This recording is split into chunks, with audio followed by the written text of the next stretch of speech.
Shalom, saudara dan saudari yang terkasih dalam Tuhan kita Yesus Kristus. Marilah kita luangkan waktu beberapa menit untuk berkencan dengan Tuhan saat ini, agar dari hari ke hari kita semakin dekat dengan Tuhan, sehingga hidup kita semakin diberkati dan menjadi berkat. Pembacaan dari surat kedua Rasul Paulus kepada jemaat di Tesalonika, bab 3 ayat 13. Dan kamu saudara-saudara, janganlah jemu-jemu berbuat apa yang baik. Demikianlah sabda Tuhan, syukur kepada Allah. Saudara dan saudari yang terkasih dalam Tuhan kita Yesus Kristus, seperti biasanya pagi itu sepasang suami istri masih makan bersama, bercanda dan berangkat bekerja bersama-sama. Suaminya mengantar sang istri ke kantor, kemudian dia melanjutkan perjalanan menuju kantornya. Sepanjang hari itu sang istri sibuk dengan pekerjaannya, dan ketika ia masih sibuk dengan pekerjaannya, tiba-tiba telepon kantor berdering. Ia bergegas mengangkat telepon dan betapa kagetnya ia ketika mendengar suara di ujung telepon. "Apakah Anda istri Pak Renaldi?" Ia kaget. Nada suara penelpon itu seakan mengisyaratkan bahwa ada sesuatu yang terjadi. "Betul, saya istrinya," jawabnya. Ia pun mendesak penelpon untuk mengetahui apa yang terjadi.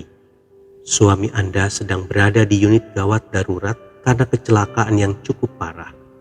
Seketika itu juga gagang telepon jatuh dari tangannya. Setelah mendapatkan informasi yang jelas tentang rumah sakit tempat suaminya dirawat, ia diantar supir kantor untuk menjenguk suaminya. Ia sangat terkejut dan kaget melihat keadaan suaminya yang tergeletak tidak berdaya. Kepala dan sebagian wajahnya dibalut perban putih, begitu juga kaki dan tangannya. Ia mendengar informasi dari dokter yang merawatnya bahwa suaminya mengalami luka yang cukup serius di bagian wajah, kepala, dan tangannya. Lama sang istri terdiam mendengar seorang saksi mata menuturkan kejadian yang sesungguhnya. Mobil suaminya sedang dalam kecepatan yang normal ketika sebuah minibus melaju kencang dari arah kanan, kemungkinan karena minibus itu berusaha menerobos lampu lalu lintas yang sudah merah saat itu. Kalau suaminya masih selamat meskipun dia mengalami kecelakaan yang cukup parah, baginya itu adalah mujizat. Betapa tidak, mobilnya ringsek. Melihat keadaan mobil suaminya, orang tidak akan percaya bahwa pengemudinya bisa selamat. Sang istri menangis di samping suaminya dengan perasaan yang campur aduk di dalam dadanya. Saudara dan saudari yang terkasih dalam Tuhan kita Yesus Kristus, musibah itu telah mendatangkan pelajaran yang sangat berharga baginya. Jangan kita berpikir bahwa segala sesuatunya akan berjalan lancar sesuai dengan yang kita inginkan. Kematian begitu dekat dengan kita. Kita tidak dapat menduga kapan dia menghampiri kita. Tidak seorang pun yang tahu kapan suami, anak-anak, orang tua, dan orang-orang yang kita kasihi meninggalkan kita. Untuk itulah kita harus menjalani kehidupan bersama mereka dengan penuh kasih, persahabatan, kesetiaan, pengampunan, dan kesabaran. Banyak orang yang menghabiskan waktu bersama orang-orang yang mereka kasihi dengan pertengkaran, permusuhan, kebencian, dan omelan.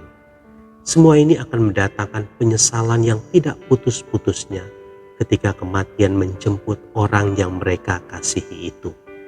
Sebab itu, upayakan suasana yang membahagiakan, penuh kasih, kebaikan, dan pengorbanan agar kelak kita tidak menyesal. Tuhan Yesus memberkati. Marilah kita berdoa dalam nama Bapa dan Putra dan Roh Kudus. Amin.